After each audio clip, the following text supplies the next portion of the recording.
इस साल सन 1660 में दिल्ली की सत्ता पर मुगल बादशाह हद औरंगजेब की हुकूमत कायम हो चुकी थी। औरंगजेब के काल में मुगल खजाने की बढ़ोतरी के लिए किसानों पर भारी कर लगा दिए गए। इस सही आदेश के बाद देश के अलग अलग हिस्सों के किसानों से जबरन कर वसूला जाने लगा। तभी ब्रजभूमि के किसानों ने गोकुला जाट के नेतृत्व में किसी भी कीमत पर मुगलिया सल्तनत को कर देने से इनकार कर दिया। दिल्ली के तक को अस्वीकार करने पर औरंगजेब ने गोकुला जाट को कैद करने के लिए भारी सेना के साथ ब्रजभूमि पर चढ़ाई कर दी, लेकिन वो गोकुला को कैद करने में नाकाम रहा।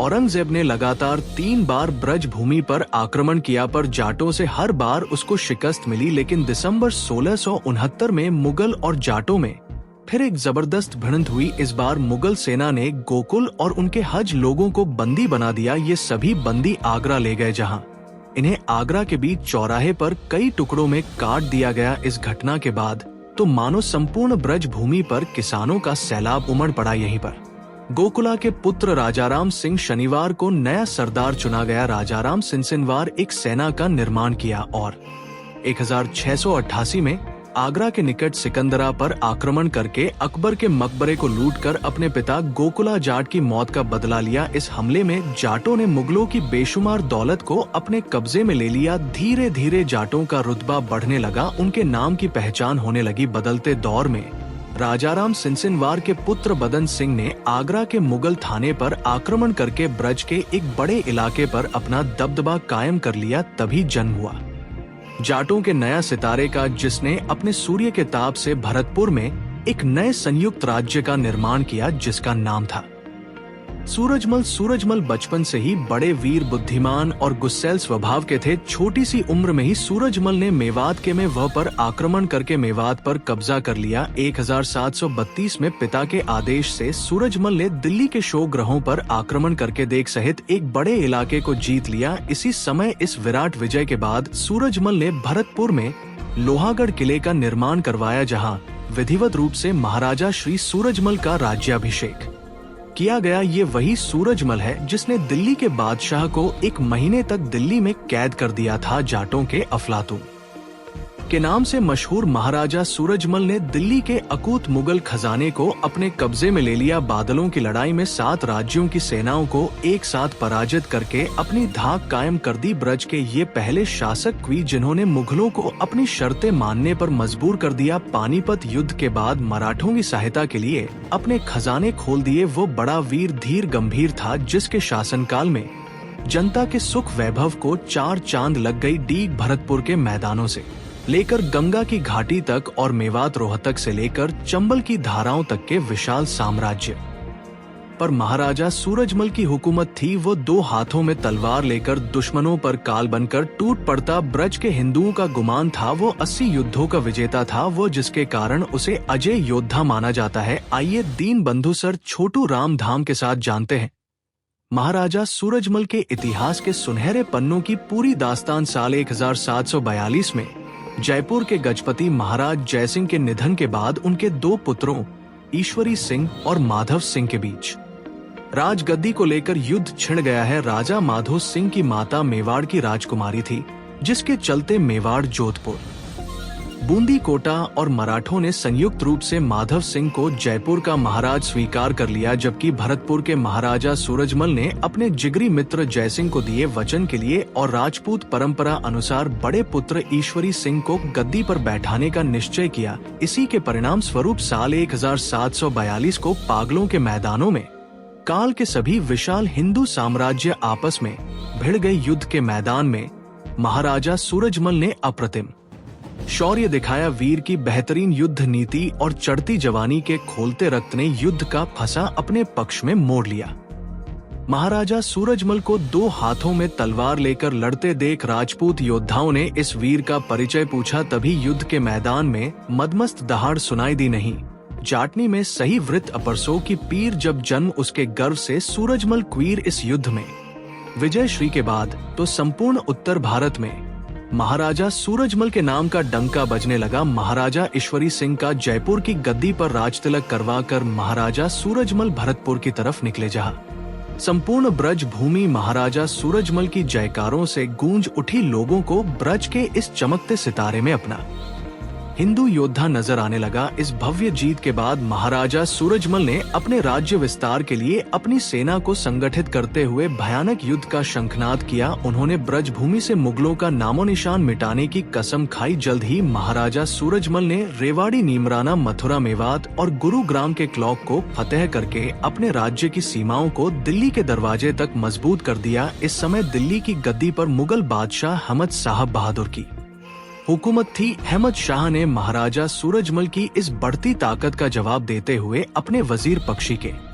नेतृत्व अपने एक विशाल फौज को सूरजमल को काबू में करने के लिए भेजा। 23 दिसंबर सन 1749 को मीर बख्शी अपनी विशाल मुगल सेना के साथ जाटों के इलाके में घुस गया। मीर बख्शी मेवात को लूटकर आगे बढ़ा और नीमराना के किले पर अधिकार कर लिया। जीत के गुमान में मेरे वक्ष अपनी सेना के साथ सराय के निकट आदम का। जल्द ही महाराजा सूरजमल ने भी अपनी तलवार कस ली। ये दिन हिंदुओं का नववर्ष था। महाराजा सूरजमल ने मां केला भवानी की पूजा करके अपने सेनापतियों को युद्ध का मोर्चा संभालने के लिए भेजा। महाराजा के सरदारों ने आगे बढ़ रही मुगल सेना के 2 सेनापतियों को मार दिया। तभी महाराजा सूरजमल भी अपनी सेना के साथ मैदान में उतर गए। देखते ही देखते अमीर पक्ष की विशाल फौज को चारों तरफ से घेर लिया गया। मेरे पक्ष की संपूर्ण सेना सूरजमल के वश में थी। 3 दिन तक महाराजा ने मेरे विपक्ष को घेरे रखा। अंत में उसने घुटने टेक दिए और जाटों के इलाके खाली करने के साथ हरजाना अपने कभी वचन दिया। सूरजमल की मुगलों पर प्रचंड जीत की ये खबर संपूर्ण राजपुताने में फैल गई।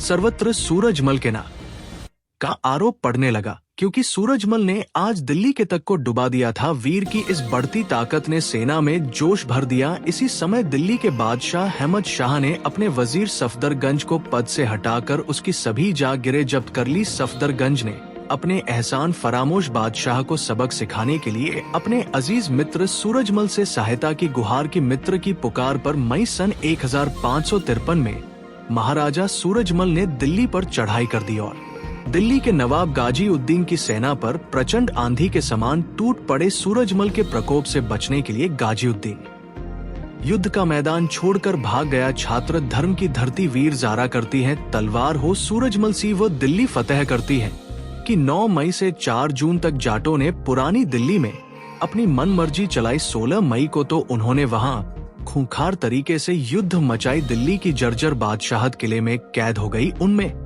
अब सूरजमल की सेना से टकराने की ताकत नहीं रही। चीन को इतिहास में दिल्ली विजय के नाम से जाना जाता है। अंत में खान सफदरगंज को अवैध और इलाहाबाद की जागीरें वापस लौटा दी गई। तब जाकर सूरजमल का क्रोध शांत हुआ। दिल्ली की हार का बदला लेने के लिए नवाब गाजी उद्दीन ने दक्षिण के वीर मराठाओं को राजा सूरजमल के खिलाफ भड़काना शुरू कर दिया। उसने मराठा सरदार मल्हार राव होलकर को सूरजमल पर आक्रमण करने के लिए न्योता दिया, जिसके परिणाम स्वरूप मल्हार राव उन्हें अपनी सेना के साथ उम्र के किले पर चढ़ाई कर दी। तभी कुबेर के किले के तोपचियों ने तोप चला दी, जिससे मल्हार राव के वीर पुत्र खंडेराव शहीद हो गई। अपने पुत्र की मृत्यु के शोक की आग में मल्हार राव गुस्से से कांप उठे।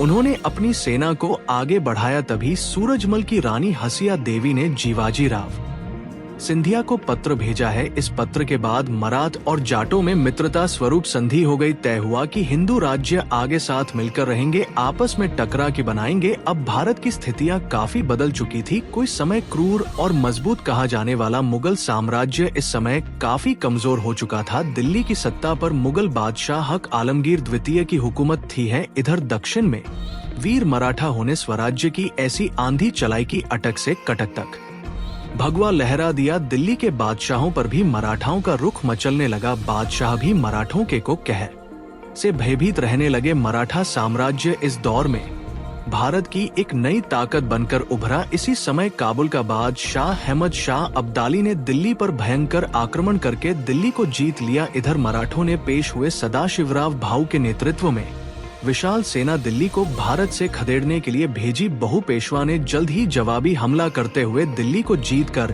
केसरिया ध्वज लहरा दिया।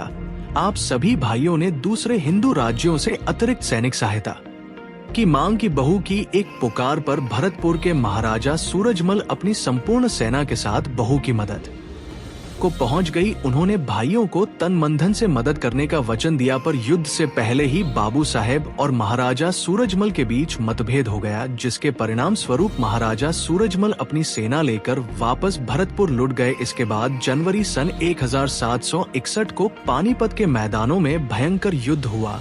एक तरफ गाड़ियों की अत्यंत विशाल सेना, जिसमें मुगल सेना भी शामिल थी, दूसरी तरफ अकेले मराठी। दुर्भाग्य से इस युद्ध में मराठों की पराजय हुई। इस युद्ध के बाद हारे हुए मराठा वीरों के लिए महाराजा सूरजमल ने अपने किले के द्वार खोल दिए। घायल मराठा सैनिकों की मदद के लिए महाराजा सूरजमल ने अपने खजाने से 10 लाख रुपए की सहायता की। मराठों की दवाई, खाने और कपड़ों का पूरा इंतजाम किया गया था। झज्जर पानीपत में अफगान और रुहेलों की जीत जरूर हुई, पर मराठों ने उनकी कमर तोड़ दी थी। तभी महाराजा सूरजमल ने अपनी सेना तैयार करके आगरा को फतेह कर लिया। आगरा के किले को जीतने के बाद महाराजा ने हरियाणा के बलूचियों पर धावा बोलकर वहां के नवाब को कैद कर दिया। हरियाणा के पैरों को नगर को जीतकर अपने पुत्र जवाहर सिंह को वहां का सरदार नियुक्त कर दिया। सूरजमल ब्रिज की पवित्र धारा से मुगलों पर प्रकोप बन चुके थे। आगरा से लेकर दिल्ली दरवाजे तक सूरजमल के नाम की तूती बोलने लगी। दिल्ली के रोवेला सरदार नजीब-उद-दौला ने सूरजमल के राज्य की सीमाओं को मानने से इनकार कर दिया, जिसके बाद एक बार फिर महाराजा सूरजमल ने दिल्ली पर खोज कर दिया। नजीब-उद-दौला को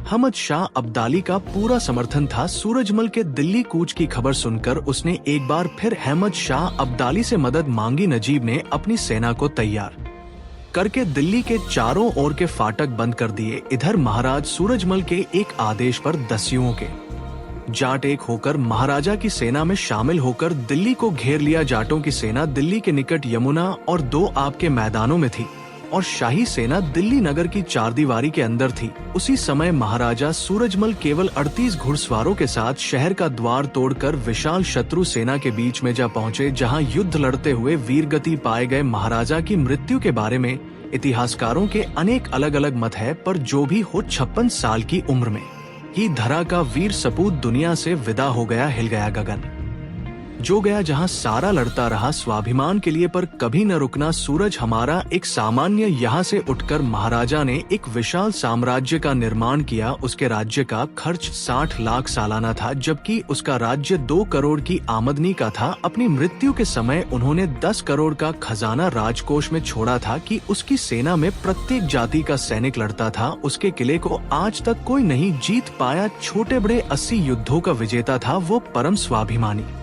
कृष्ण भक्त था, जिसको गायों से अत्यंत प्रेम था, जिसने अनेक मंदिरों का निर्माण करवाकर खुद को इतिहास के पन्नों में अमर कर दिया। महाराजा सूरजमल के बाद जवाहर सिंह जटवाड़ा साम्राज्य के राजा बने। धन्यवाद दोस्तों, इस वीडियो को